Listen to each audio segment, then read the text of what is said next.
प्रभु सुदशरथ अजर बिहारी।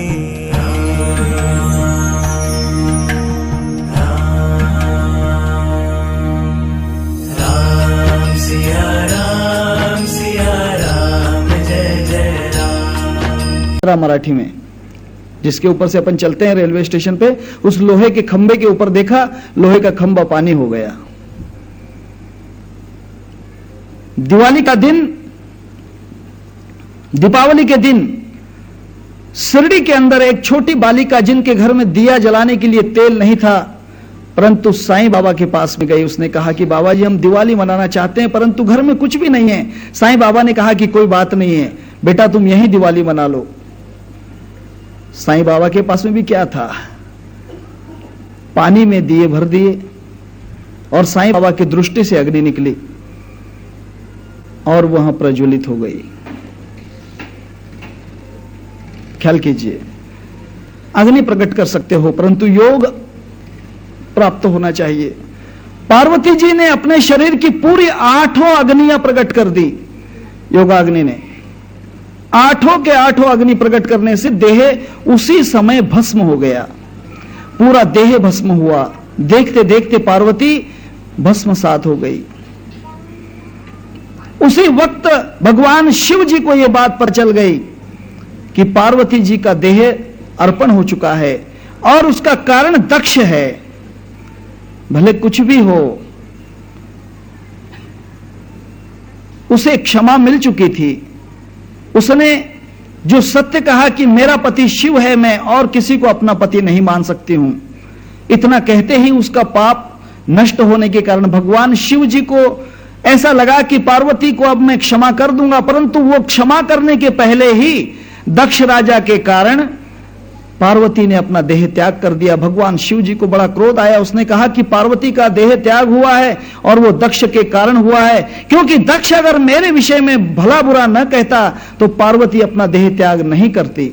इसलिए भगवान शिव जी को बड़ा ही क्रोध आया और उन्होंने अपनी सर से जटा निकाली। भगवान शिव जी ने 2 बार जटाओं को अपने इस धरती के ऊपर प्रहार किया है।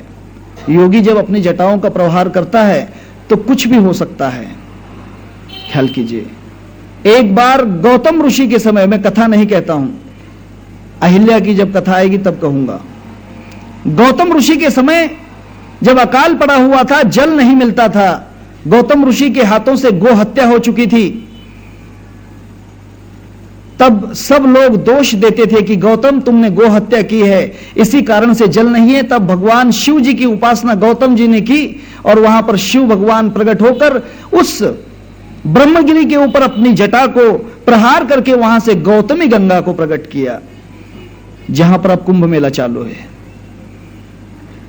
गौतम के कारण जो गंगा प्रकट हुई, इसीलिए उसे गौतमी गंगा कहते हैं। गो हत्या के कारण जल नहीं वर्षा हो रही थी, वर्षा नहीं हो रही थी, इसीलिए उसे गोदावरी भी कहते हैं।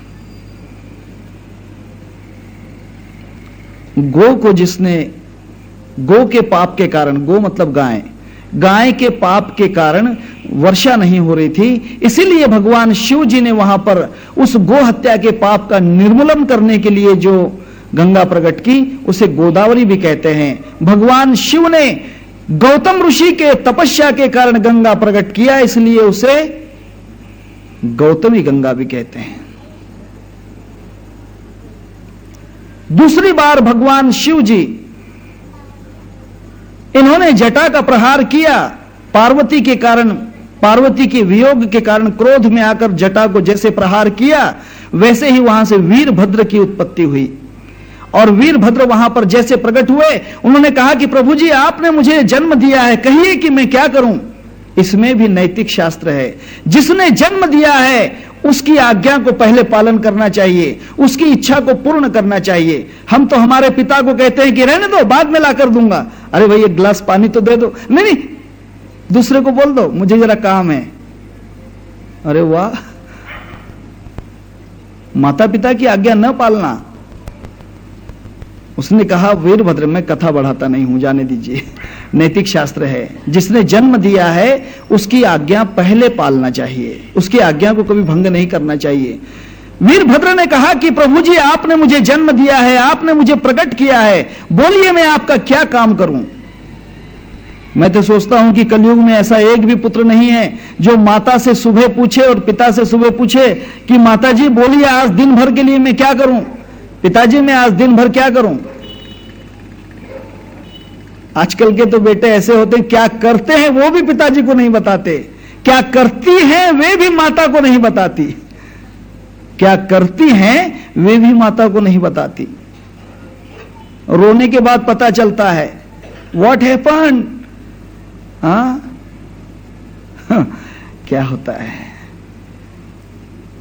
तब वो कहती है कि एक्सीडेंट होगा, रब्बा रब्बा क्या करूं, पहले क्यों नहीं बताया।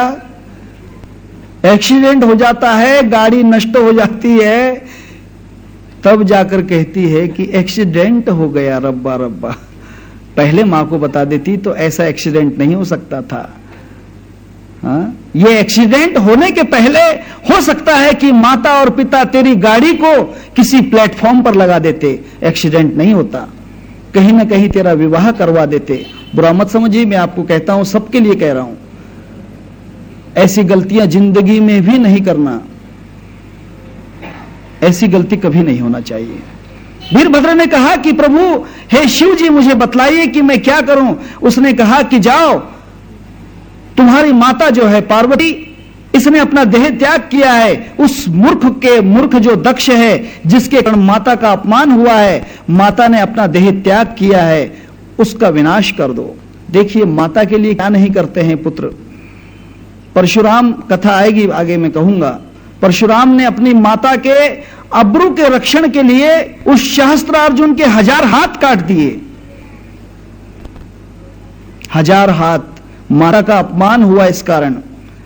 गर्भ में थे जो परशुराम जी जो थे, छठे अवतार, षष्ठम अवतार, मां के गर्भ में रेणुका माता, एक वीरा कहते हैं, जिसने एक वीर पैदा किया, एक वीर जो पूरे संसार में 21 बार क्षत्रियों का विनाश कर सका, वो एक ही वीर था परशुराम, इसलिए उस माता का नाम एक वीरा हो गया, उसका नाम रेणुका है। वहां थी जमदग्नि ऋषि की पत्नी। एक बार सहस्त्रार्जुन ने जाकर उसके यहां आश्रम में विश्राम किया और देखा कि कामधेनु उसके आश्रम में है।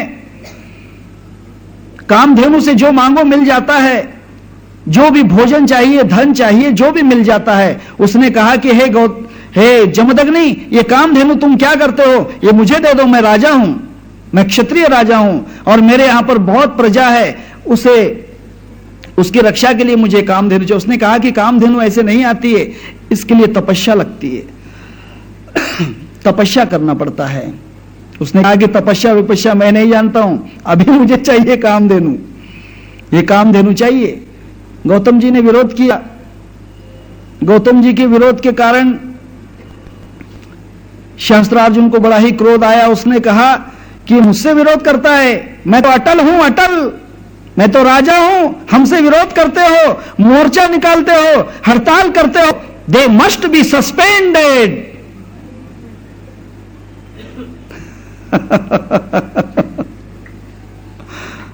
आजकल तो हड़ताल करना भी गुनाह हो गया। हड़ताल करोगे, उपोषण करोगे तो सस्पेंड करने की धमकी देती है सरकार।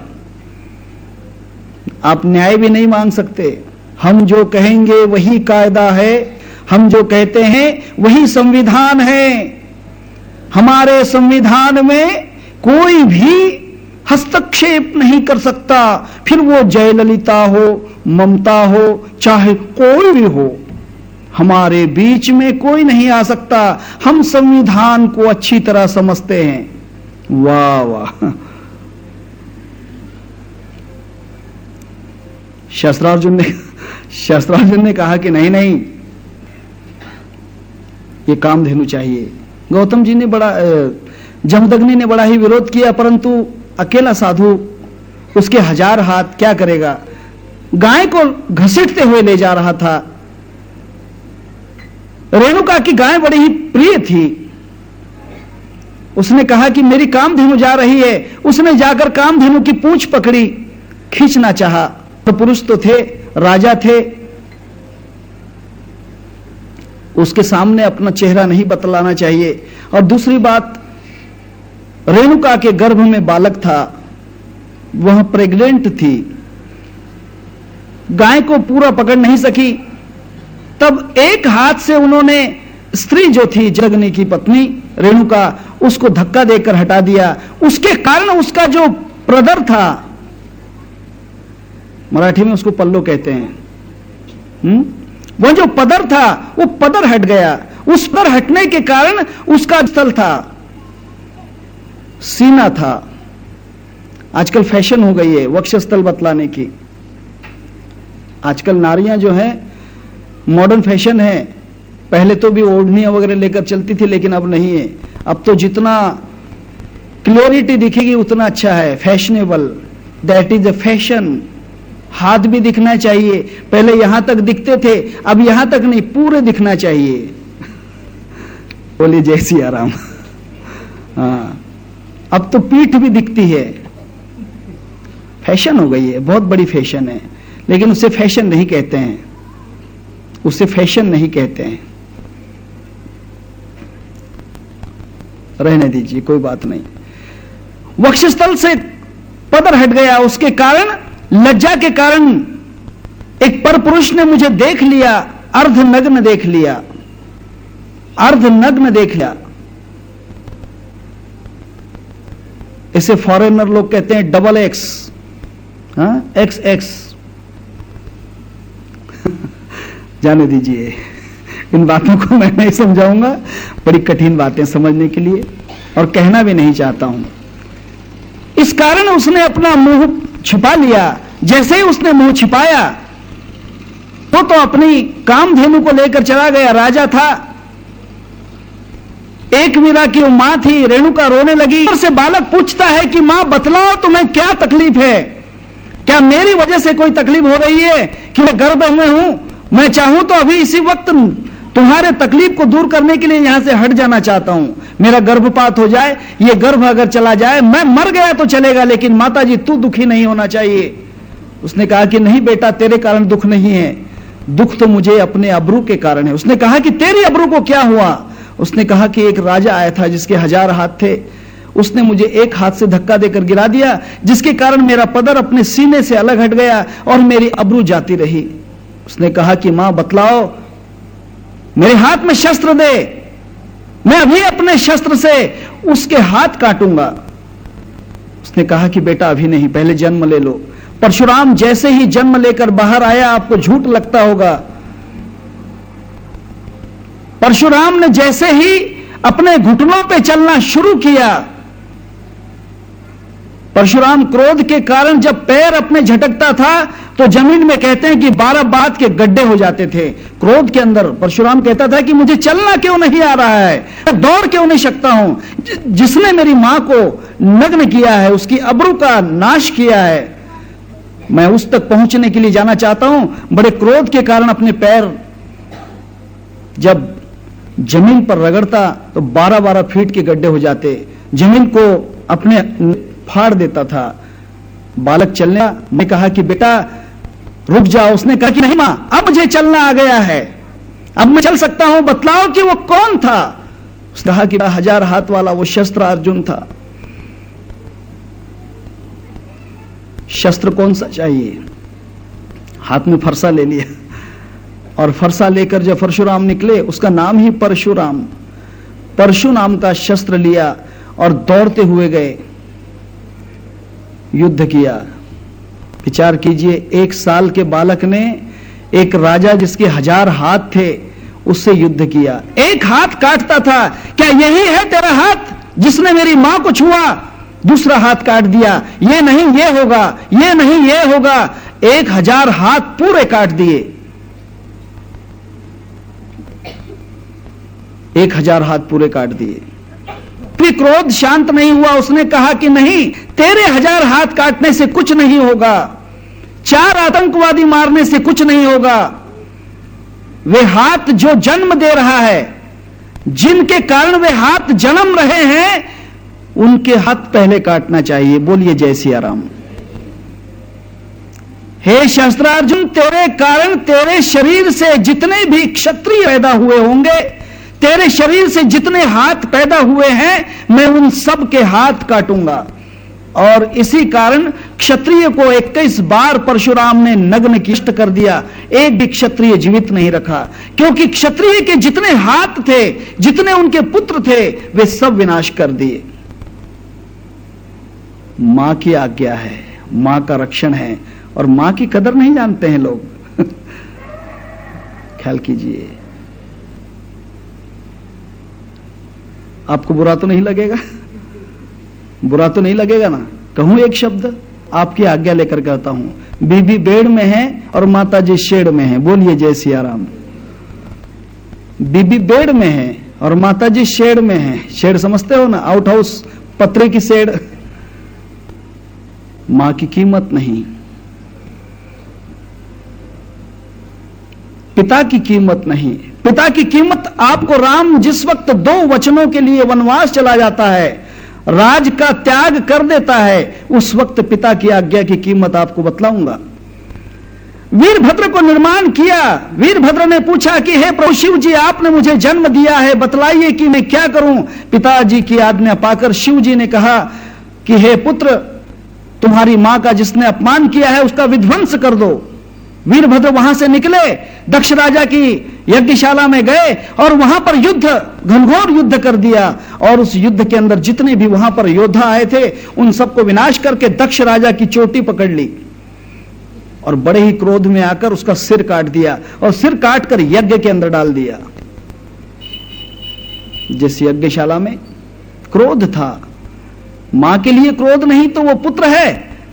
भूमि माता के लिए, भारत माता के लिए जिसके दिल में क्रोध नहीं, वो भारत माता का पुत्र ही नहीं, पुत्र ही नहीं। जिसमें भारत माता का, अपनी माता का लिए क्रोध नहीं है। बाबू गेनू की बात सुनिए, गिरीश की बात सुनिए, लाला लाजपत राय की बात सुनिए, सुखदेव सिंह की बात सुनिए, भगत सिंह की बात सुनिए, सुभाष जी की बात सुनिए, तब आपको पता चलेगा कि मां के ऊपर कितना विश्वास और कितना घमंड होना चाहिए भूमाता के लिए। परंतु आज तो वैसा नहीं। हमें क्या करना है, जम्मू में हुआ है ना, हमारे महाराष्ट्र में थोड़ी हुआ है। वो तो बम स्फोट वहां पर हुआ, बंबई में हुआ है, जलगांव में थोड़ी हुआ है। नहीं समझ में आएगा। एक एक योद्धा को वीरभद्र ने काट दिया और दक्ष की चोटी पकड़कर उसका सिर काटकर यज्ञ में डाल दिया। उस समय हाहाकार हो गया। सब देवता कहने लगे कि अरे बहुत गलत बात हो गई, हे वीरभद्र तुमने अच्छा नहीं किया, ये प्रजापति है, ये राजा है। उसने कहा कि मैं नहीं जानता हूं। तब सभी देवी देवताओं ने भगवान शिव जी की उपासना की कि हे शिव जी, आप ही कृपा करो इसका क्रोध शांत करने के लिए। भगवान तो भोला है, कितना भी आप उनके ऊपर क्रोध कर लो, भगवान शिव जी क्रोध नहीं करते। और उन्होंने वहीं प्रकट होकर वीरभद्र को रोको।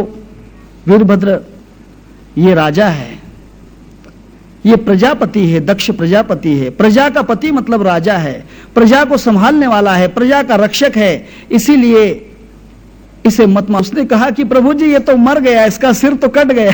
उसने कहा कि सिर कट गया, इसे जिंदा करना है, इसका सिर लाओ।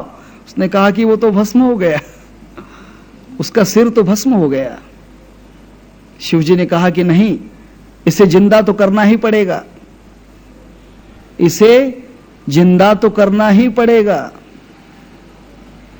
तब वहां पर एक बकरा था, उस बकरे का सिर काटकर दक्ष को लगा दिया और दक्ष को जिंदा कर दिया। उसी वक्त से राजा दक्ष जो हैं, बकरे के सिर के कारण जो बकरा रूप के अंदर मतलब जन्म लिया, उन्होंने जिंदा हुए और फिर प्रजापति अपना राज करने लगे।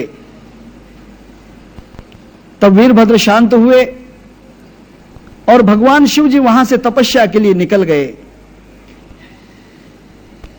जैसे ही तपस्या के लिए निकले, जैसे ही तपस्या के लिए निकले, तब भगवान शिव जी ने पार्वती को मन ही मन आशीर्वाद दिया कि हे पार्वती, तू सती है, हमेशा सती ही रहेगी। और भगवान शिव जी कैलाश पर पर्वत के लिए चले गए। भगवान की कृपा ऐसी हुई कि पार्वती जी का दूसरा जन्म हुआ हिमालय की पुत्री। उसकी माता का नाम मैनावती की पुत्री जिसका नाम हुआ उमा। उमा नाम से पार्वती जी वहां पर जन्म लेकर आई और हिमालय जैसा जो पिता है उसे प्राप्त किया। कुछ दिनों के अंदर पार्वती जी जो हैं अपनी तारुण्य अवस्था को पहुंच गई। तब वहां पर पिताजी को ऐसा लगा कि पार्वती जो है उमा, इसका विवाह करना चाहिए। तब किससे विवाह हो, पति कैसा होना चाहिए, यह देखना जरूरी है। हिमालय ने सोचा कि किसे हम पूछें। तब वहीं से नारद जी आ रहे थे। नारद जी जो हैं, नारद जी से पूछा कि हे ऋषिवर, आप बतलाइए कि मेरी जो पुत्री है उमा, इसे पति कैसा मिलेगा, इसे पति कैसा मिलेगा। तब नारद जी ने कहा कि हे हिमालय, आप तो महान हो, मैं आपको सच कहता हूं, ये जो कन्या है इसका जो पति होगा कभी वस्त्र नहीं पहनेगा। इसका जो पति है कभी कोई कमाई नहीं करेगा, भीख मांग कर खाएगा। माता जी बैठी थी मैनावती, उसने कहा कि ऐसा दामाद जो भीख मांग कर खाता है। उसने कहा कि इतनी बात नहीं, ये भस्म लगाएगा, घर में नहीं रहेगा, मसान में सोएगा। उसने कहा कि मेरी बेटी इतनी सुंदर उमा और ये मसान में इस पति के साथ रहेगी, नहीं नहीं नहीं, ऐसे के साथ विवाह। उसने कहा कि ये टलती नहीं है बात, ये तो विधि का लिखा है। हाँ, इस बात को तो कोई भी नहीं टाल सकता है, क्योंकि नारद ने कहा कि देखिए इसकी विधि लिखित है। तब उसने कहा कि लेकिन वो पति होगा कैसे। नारद ने कहा कि वो पति भगवान शिव जैसा ही हो सकता है। ऐसा संसार में दूसरा व्यक्ति नहीं है जो मसान में रहेगा। देखिए इसमें अध्यात्म है थोड़ा सा। भगवान शिव जी मसान में ही रहते हैं, आपके शरीर में शिव हैं, जीव ही शिव है, जीव जो है वही शिव है। ये शरीर क्या है, आपका शरीर आपको क्या लगता है? कब्रिस्तान के घाट की कहूं तुम्हें एक बात, मुर्दा मुर्दे को खा रहा उठकर आधी रात। ये कब्रिस्तान है, मुर्दा है, ये मुर्दा घर है। शरीर को जिंदा मत समझो, शरीर तो मरा हुआ ही है, इसको जिंदा रखने वाला शिव है, इसमें रहता है, इसलिए कब्रिस्तान भी जिंदा हो रहा है। ख्याल कीजिए, ये शरीर कब्रिस्तान है, ये विनाश की जगह है, इसे मृत्यु लोक में ये प्राप्त हुआ है, इसीलिए मरा हुआ शरीर है। शरीर किसी का जिंदा नहीं है, इसे जिंदा रखने वाली चेतना है। शरीर जड़ है, इसीलिए मसान में शिव जी रहेंगे। उमा की जो माता थी बैरावती, उसने कहा कि नहीं नहीं भगवान, हे नारद जी कुछ भी करिए, ऐसा मत कीजिए। परंतु पार्वती जो है, उमा बड़ी ही खुशी हुई कि भगवान शिव से मेरा विवाह होगा। वे समझ गई अंतर्यामी अवस्था से। उन्होंने कहा, प्रिया सोच परिहरहु सब सुमिरहु श्री भगवान, पार्वती ही निर्मय उजेहि सोहि करहि कल्याण। पार्वती जी ने सोचा कि नारद जी के वचन मेरा कल्याण करेंगे और मेरा भला ही होगा, मेरा इसमें भला ही होगा, मेरा अकल्याण नहीं हो सकता है। इसीलिए पार्वती जी ने उस बात को, उमा ने उस बात को मान लिया। और वह मानने के बाद अपनी माता से कहती है, पिताजी से ज्यादा चिंता माता को होती है बेटी की, जो पुत्री होती है उसकी चिंता मां ज्यादा करती है। उसकी मैनावती जो मां थी, मैना, वो बहुत चिंतित थी। तब पार्वती जी उसे समझाती है, उमा, वो कहती है कि सुन ही मां तुम्हें दिख अस सपन सुनाहु तो ही, सुंदर गौर सुबी प्रवर अस उपदेश हु मोही। हे मां, मैंने एक सपना देखा है, मैं सच कहती हूं कि मैंने एक सपना देखा है, जिस सपने के अंदर मैंने एक वरदान को पाया है, एक वरदान को मैंने पाया है, जो वरदान अभी नारद जी कह के गए, ये तो सपना मैंने पहले ही देख लिया था, परंतु मैं कह नहीं सकी, मैं कह नहीं सकी। और ख्याल में रख लेना बात को, नारी का धर्म यह है, अगर पति मन में हो भी जाए इसी से मैं विवाह करूंगी, तो मुंह से मत कहना, इसी में नारी का धर्म छिपा हुआ है। नहीं तो I love him, he love me, we love each other. हाँ, नर्म चला जाता। पार्वती ने कहा कि मैंने सपने में पहले ही देख लिया था कि ऐसा ही मेरा पति है, परंतु मैं नारी धर्म के कारण हे मां मैं तुमसे नहीं कह सकी, परंतु नारद जी ने कह दिया है, इसलिए कर ही जाई तपोशैल कुमारी, नारद कहा सो सत्य विचारी, मातु पिता हो सुनी यह मत भावा, तपु सुख प्रद दोष नसावा। हे मां, नारद जी ने जो कहा है कि भगवान शिव जैसा पति प्राप्त करने के लिए तप करना पड़ेगा, तब मुझे तप की आज्ञा दीजिए, तप के लिए मुझे वन भेजिए। पति के लिए तप किया है। पार्वती ने आज्ञा मांगी और आज्ञा मांगकर अपने पिता से कहने लगी कि हे माता पिता, आप मुझे आज्ञा दो कि मैं उस पति को प्राप्त कर सकूं जिसके लिए मैंने दूसरा जन्म लिया है। तब उस आज्ञा को पाकर जो उमा थी, पार्वती जी का अवतार, वे वन में तपस्या के लिए गई और उन्होंने बड़ी ही महान तपस्या की। उस तपस्या के अंदर अपने प्राणपति जो भगवान शिव हैं उनको प्राप्त करने के लिए उन्होंने 1000 वर्ष तक, ख्याल कीजिए, 1000 वर्ष तक फक्त मूल और फल खाए, फिर 100 वर्ष तक पेड़ों के पत्ते, पेड़ जो हैं उनके पत्ते खाए, और फिर उसके बाद उन्होंने जल को प्राशन किया, जल के बाद फिर जल का भी त्याग किया, और फिर उमा जो हैं उन्होंने सिर्फ वायु को भक्षण किया, वायु के ऊपर रही, और वायु के बाद इतना कठोर उन्होंने तपस्या की कि वायु का भी त्याग कर दिया। 1000 वर्ष तक तपस्या की, वायु का भी त्याग कर दिया, और वह त्याग करने के कारण पार्वती जी का दूसरा नाम, पार्वती का दूसरा जन्म होकर उनका नाम उमा था, परंतु तपस्या करने के कारण और पत्तों को, सूखे पत्तों को भक्षण करके भगवान शिव जी की उपासना करने के कारण उनका नाम अपर्णा भी हुआ। पार्वती जी को अपर्णा कहते हैं, उनका नाम अपर्णा हुआ। और फिर उसके बाद पार्वती जो हैं अर्थात अपर्णा जो हैं, उमा जी जो हैं, उनकी तपस्या को देखकर वहां पर सप्त ऋषि प्रकट हुए। जो सप्त ऋषि हैं वे वहां पर प्रकट हुए, और सप्त ऋषियों ने कहा कि चलो ये शिव जी की सही भक्त अगर है तो इसकी परीक्षा लेना चाहिए। सच्ची नारी की परीक्षा होती है, कदम कदम पर परीक्षा है, सच्चाई की परीक्षा है। ख्याल कीजिए,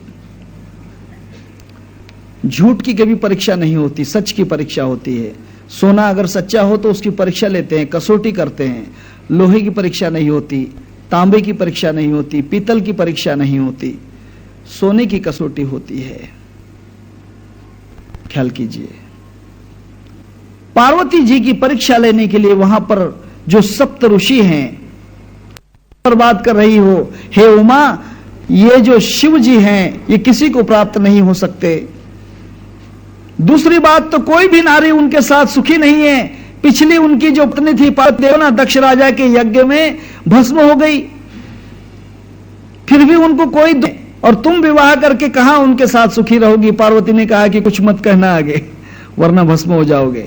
सप्त ऋषियों ने कहा कि देखो, हम तो तुम्हारे भलाई के लिए कहते हैं, तुम चाहो तो ये जोगी हैं, भगवान शिव जो हैं जोगी हैं, उनको छोड़कर इंद्र के साथ तुम्हारा विवाह कर दें, जो देवताओं के भी राजा हैं। तुम चाहो तो वरुण के साथ तुम्हारा विवाह हो जाए, अग्नि के साथ हो जाए, पवन के साथ हो सकता है। तुम अगर चाहो तो अश्विनी कुमारों से हो सकता है, तुम अगर चाहो तो ब्रह्मा से, तुम अगर चाहो तो विष्णु से विवाह हो सकता है। उसने कहा कि नहीं, इनसे विवाह करके मैं अपना धर्म नहीं मानती हूं। मेरा पति जो है, मैंने जिसको अपना पति माना है, वे शिव ही हैं। इस कारण उसकी अटूट भक्ति को देखकर वे सप्त ऋषि आशीर्वाद देकर गए कि हे उमा, तुझे तेरा पति जो है वही प्राप्त हो। कुछ दिनों के बाद, तपस्या करने के बाद, जब 87,000 वर्ष के बाद भगवान शिव जी की समाधि खुली, उसकी समाधि जब खुली, वे समाधि से उत्थान अवस्था में, जागृत अवस्था में आए। तब उस जागृत अवस्था को देखकर इंद्र ने सोचा कि हमको सताने वाला जो राक्षस है तारकासुर, उस तारकासुर का वध ब्रह्मा जी ने वरदान दिया था। ब्रह्मा जी ने वरदान दिया था, तारकासुर ने वरदान मांगा कि मेरा वध उसके साथ उसी से होना चाहिए जो शिव जी का पुत्र हो, शिव और पार्वती के द्वारा पुत्र होना चाहिए। देखिए, भगवान शिव जो है तो असंग हैं, ये कभी भी किसी से काम वासना नहीं कर सकते, क्योंकि योगेश्वर हैं जो ऊर्ध्व रहता है, और इनसे पुत्र होना तो बड़ी असंभव बात है। तब तारकासुर ने ऐसा वर मांगने के कारण इंद्र देवता बड़े चिंतित हुए कि भगवान शिव को अगर पुत्र न हो तो तारकासुर नहीं मरेगा, इसलिए भगवान शिव के हृदय में काम वासना की जागृति करना चाहिए। इसीलिए उन्होंने कामदेव और रति को आवाहन किया। काम और रति वहां पर प्रकट हुए। उन्होंने कहा कि देखिए, तुमने जिस तरह से विश्वामित्र की तपस्या भंग की, उसी तरह से शिव जी की तपस्या भंग करो। उसने कहा कि कहां मौत में ढकेल रहे हो। अरे बाबा, शिव जी के सामने और हम जैसे काम और रति, ये बात असंभव है। दूसरा बोलो तो कर देते हैं, दूसरा अगर बोलो तो अरे वो तो योगी हैं, योगी हैं। उसने कहा कि नहीं, तुम्हें जाना ही पड़ेगा, क्योंकि देवताओं का कल्याण करना है, तारकासुर का वध करना है। बहुत समझाने के बाद जब कामदेव वहां पर आए, अनंत प्रकार से उन्होंने प्रयत्न किए, परंतु भगवान शिव पर कोई भी प्रहार नहीं हुआ। तब आखिर उन्होंने 5 बाण का इकट्ठा प्रयोग किया। ख्याल कीजिए, इन 5 बाणों से बचना बहुत जरूरी है। जो इन 5 बाणों से बच जाता है, जिसको ये 5 बाण नहीं लगते, इन 5 बाणों से जो घायल नहीं होता, जो जख्मी नहीं होता, उसको काम देवता कुछ भी नहीं कर सकता। एक तो पहली दृष्टि, दृष्टि का बाण जो है सबसे तीखा बाण है। दृष्टि से बचना चाहिए, और नारी ने दृष्टि से ही बचना चाहिए। सबसे पहले पुरुष को अपनी दृष्टि से बचना चाहिए। नजरों से जो है, दृष्टि का बाण सबसे खतरनाक बाण है। अगर वो किसी को लग गया, मुश्किल है बचना। दूसरा बाण है शब्द का बाण। शब्द का बाण, मीठे मीठे शब्द। तुम्ही कुठे राहता, काय करता, कुठे जायचंय, काय पाहिजे, ए भाऊ, ए गोड बोल्या, गुपचूप बस, जाय तिकडे. हे गोड बोले जर्दा चालत नाही म्हणा. अशा गोड बोले जर्द्याला चुना लावून द्यायचा आणि थुकून द्यायचं तिकडे. गोड बोले जर्दा जे आहे ना, फार धोक्याची आहे. ख्याल कर, मैं जो कहता हूं आपको, दूसरा बाण शब्द का है. मीठी मीठी बातों में नहीं आना चाहिए. इस पे बहुत दृष्टांत हैं, लेकिन नहीं कहूंगा, समय बहुत अपना सीमित समय है. समय के हिसाब से चलना है. शब्दों से मर जाते हैं बहुत से लोग, शब्दों से अच्छे अच्छे मर जाते हैं. तीसरा बाण जो है श्रवण का बाण है। किसी का चरित्र, किसी के चरित्र को अगर कानों से सुन लिया तो बहक जाते हैं। कोई पुरुष किसी नारी की अगर चर्चा सुन लेता है तो उसको काम वासना घेर लेती है। कोई नारी किसी पुरुष के स्वरूप का वर्णन सुन लेती है तो उसे काम वासना घेर लेती है। श्रवण सबसे खतरनाक, इसीलिए सुनना नहीं चाहिए, यह बात ख्याल कीजिए। इसीलिए नारी जो है उसके कानों को बिधा जाता है। ख्याल कीजिए, कानों को बिधा जाता है।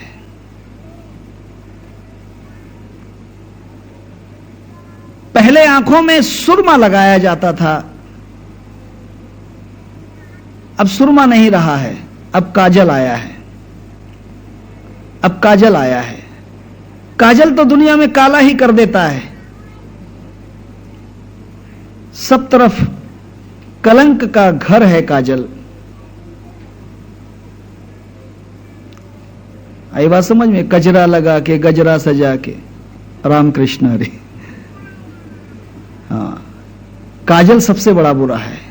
परंतु सुरमा जो है, सुरमा शब्द में ही अर्थ है शूरमा। शूरमा का मतलब बहादुर। वह नारी सुरमा है जो अपने दृष्टि के बाण को कहीं न जाने दे। इसीलिए आंखों में सुरमा लगा देते थे कि दृष्टि का बाण जो है तो कंट्रोल में रखो। कान बेध दिए जाते हैं नारी के, इस कारण कि उसके कानों में किसी के मीठे शब्द घायल न कर जाए उसे। ख्याल कीजिए। तीसरा जो है तो स्पर्श गुण है।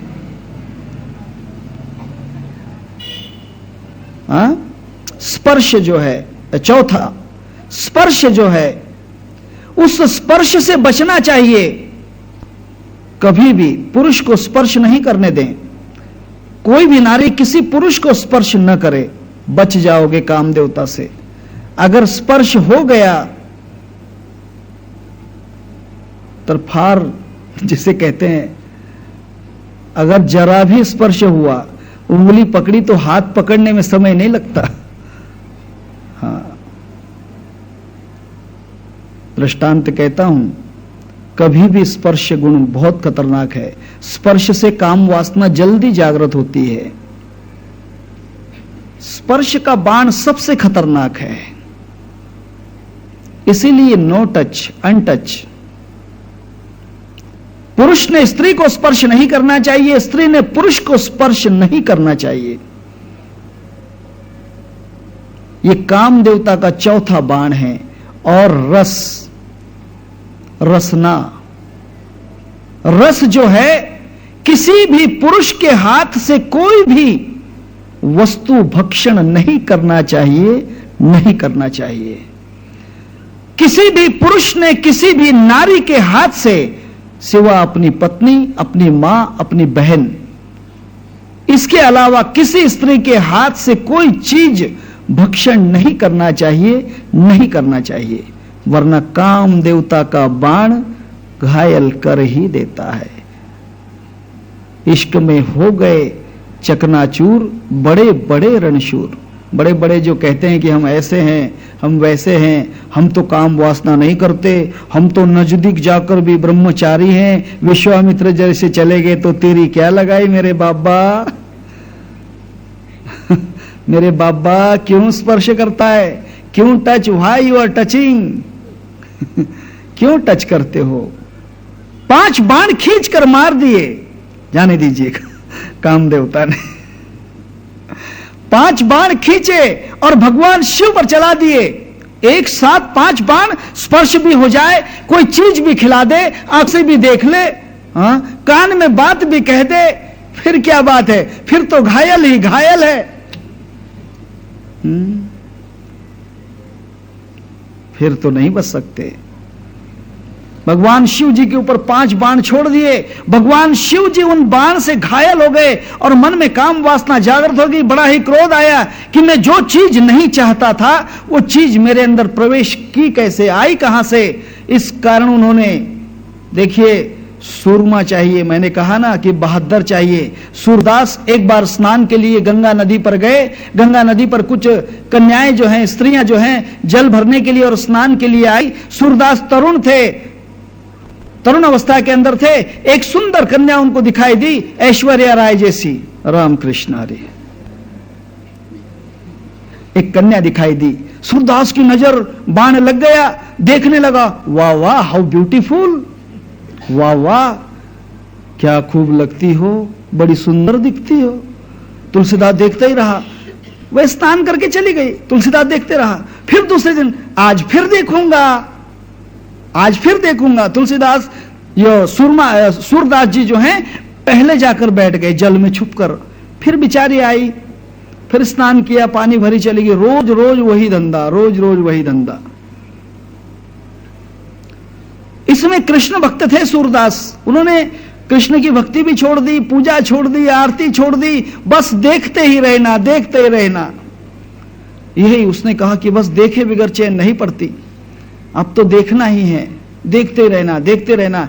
एक दिन इसके मन में विचार आया कि अरे क्या कारण है, उस कन्या से मैं बात भी नहीं कर सकता हूं, उसे छू नहीं सकता हूं, उसे प्राप्त नहीं कर सकता हूं, फिर क्यों देखता हूं मैं? मेरा कारण क्या है? मेरा बेफजूल क्यों देखना है उसकी तरफ? वासना लेकर उसकी तरफ मैं क्यों देखूं जब वो मुझे प्राप्त नहीं होने वाली है? सूरदास को बड़ा क्रोध आया कि सबसे बड़ी जड़ी आंखें हैं और इन्हीं आंखों के कारण मैं उसको देखता हूं, इन बाण को ही तोड़कर फेंक देता हूं। गरम लोहे की सलाखे की, दोनों आंखें फोड़ दी। तब से सूरदास अंधे हो गए। बोलिए जय सिया राम। अंधे हो गए। भगवान शिव जी को भी बड़ा क्रोध आया और उन्होंने कहा कि ये बाण आए कहां से हैं? मैं इस काम देवता को ही भस्म कर देता हूं।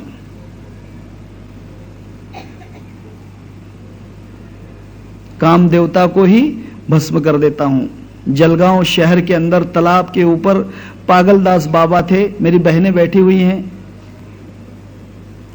कहना नहीं चाहिए परंतु कहता हूं कि कितना कठोर होगा काम देवता को दंड देने वाला वो साधु पागलदास। पागलदास बाबा की कुटिया है अभी भी तालाब पर, है ना? उस देवी के मंदिर के पास में पागलदास बाबा की कुटिया है। बहुत ही तपस्वी साधु थे, परंतु काम वासना किसी को नहीं छोड़ती है। अचानक काम वासना उनके मन में आ गई और काम वासना के कारण उन्होंने कहा कि हे भगवान, मैं मथुरा से यहां पर चला आया, तालाब पर अकेला कुटिया पे रहता हूं। हम लोग जाते थे वहां पर, परंतु सत्संग की खबर नहीं थी, छोटे थे, शायद 10वीं 11वीं में होंगे, परंतु मित्रों के साथ बगीचा घूमने चले जाते थे। पार्क घूमने के लिए चले जाते थे।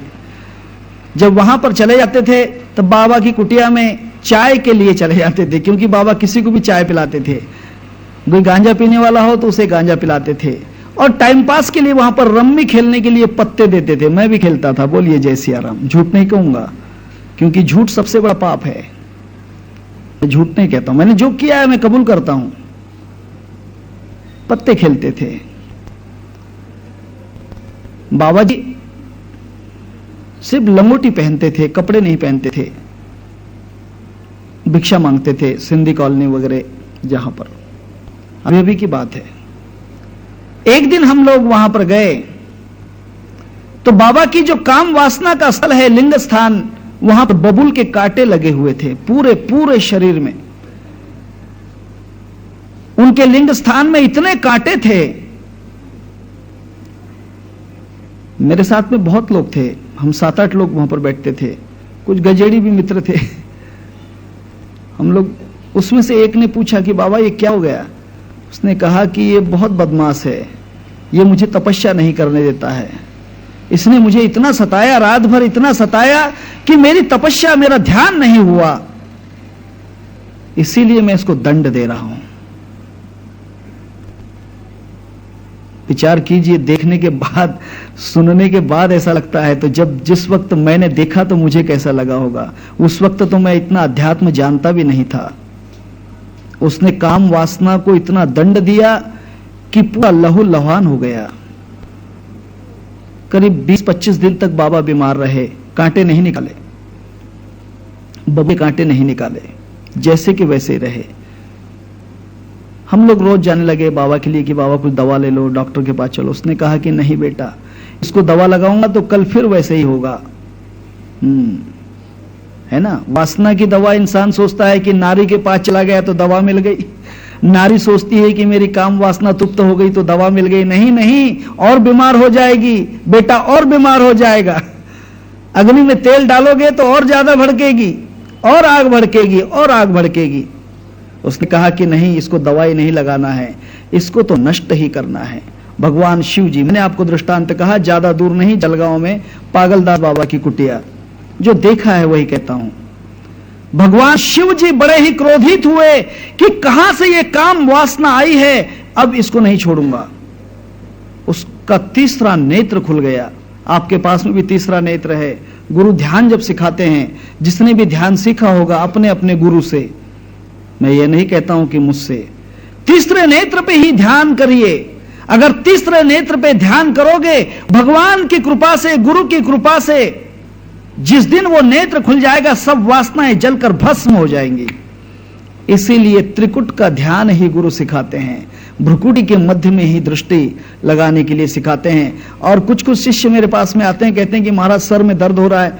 मैं आपको बुरा नहीं कहता हूं, बहुत अच्छी बात है, क्योंकि वासना जलकर भस्म हो रही है। वहां पर अग्नि होती है, चटका लगता है, यहां पर ज्वाला जैसी लगती है। बहुत से शिष्य मेरे पास में, कल भी एक बहन आई थी, उन्होंने मुझसे पूछा कि महाराज ऐसा ऐसा होता है, सर में दर्द हो रहा है, जलन होती है ध्यान जब करती हूं। मैंने कहा कि कोई बात नहीं, ये क्रिया तो होना ही चाहिए, क्योंकि वो नेत्र खुल रहा है, तीसरा नेत्र खुल रहा है, जिस नेत्र के कारण काम, क्रोध, मद, मोह, माया, मत्सर, अहंकार, आशा, तृष्णा, ममता सब जलकर भस्म हो जाएंगी, क्योंकि तीसरा नेत्र है। और वही शिव जी का तीसरा दृष्टि का नेत्र है। बाकी बॉडी में कहीं भी ध्यान मत कीजिए, कोई आवश्यकता नहीं है, कहीं भी नहीं, मूलाधार पे नहीं, स्वादिष्टान पे नहीं, मणिपुर पे नहीं, अनहत पे नहीं, विशुद्धि पे नहीं, शस्त्रार में भी ध्यान की आवश्यकता नहीं है। ध्यान करना है तो तीसरे नेत्र का,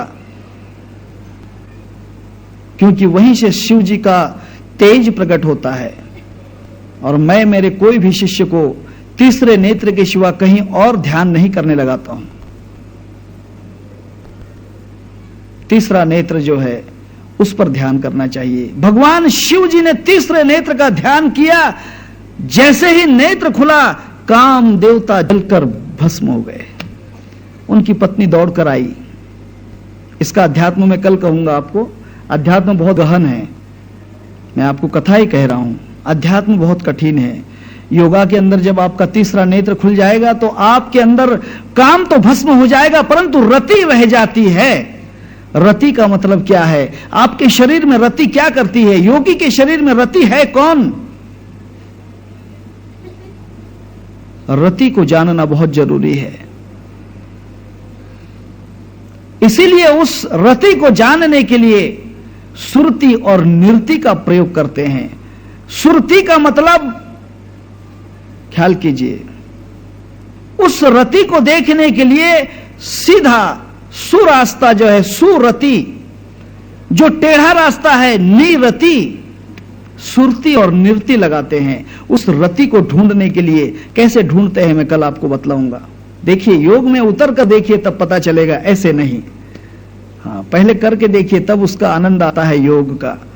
काम देवता को भगवान शिव जी ने भस्म कर दिया, तब वहां पर रति दौड़ कर आई। उसने कहा कि प्रभु जी अब मैं क्या करूं, मेरे पति को तो आपने भस्म कर दिया, अब मैं अकेली कैसे रहूंगी। भगवान शिव ने कहा कि मेरा जो भी कर्म है वो निष्फल नहीं जाता, मैं जो भी कर्म करता हूं वो निष्फल नहीं जाता। इसके विषय में भी आपको मैं कहूंगा कि अगर आपने काम वासना को जलाकर भस्म कर दिया तो वो काम वासना अमर हो जाती है, ऊर्ध्वरेता हो जाती है, और वहां वासना जो है ऊर्ध्वगमन की तरफ जब जाती है तब वह शुद्ध हो जाती है। समंदर का पानी जब समंदर में रहता है तो वो खारा होता है, एक घूंट एक बूंद भी नहीं पी सकते, परंतु जैसे ही वो ऊपर की तरफ उठने लगती है भाप बनकर, तब वही खारा पानी मीठा होकर बरसता है। काम वासना जब कमर के नीचे होती है, मुझे माफ कर भाइयों, मुझे माफ करना, काम वासना जब कमर के नीचे होती है, इंद्रियों के अंदर होती है, उस वक्त वो कड़वी है, अनुभव लेने जैसी नहीं है, उसका अनुभव नहीं लेना चाहिए। परंतु जब वो नाभि के ऊपर चलती है, नाभि के ऊपर उठ जाती है, तब वो अमृत बन जाती है। उसी को 17वीं कला कहते हैं, वही अमृत तुषार है। चंद्रकिरण महाराज जी का एक ग्रंथ है अमृत तुषार, उसे पढ़िए। मुक्तानंद जी का सिद्ध बोध पढ़िए, आपको पता चल जाएगा। ओशो का अमृत की सुराही पढ़िए, अमृत कहां से बरसता है? अमृत का छूटे फुहारा वर्षा हो रही गगन से। कब? जब यह समंदर का खारा पानी ऊपर की तरफ उठ जाएगा, तब वो मीठा बन जाता है, अमर बन जाता है। लेकिन गुरु से सीखना पड़ता है, ऐसे नहीं। ख्याल कीजिए, बहुत कठिन है, करोगे तो हो जाएगा। क्या करे से क्या होता है, क्या नहीं करे से क्या होता है।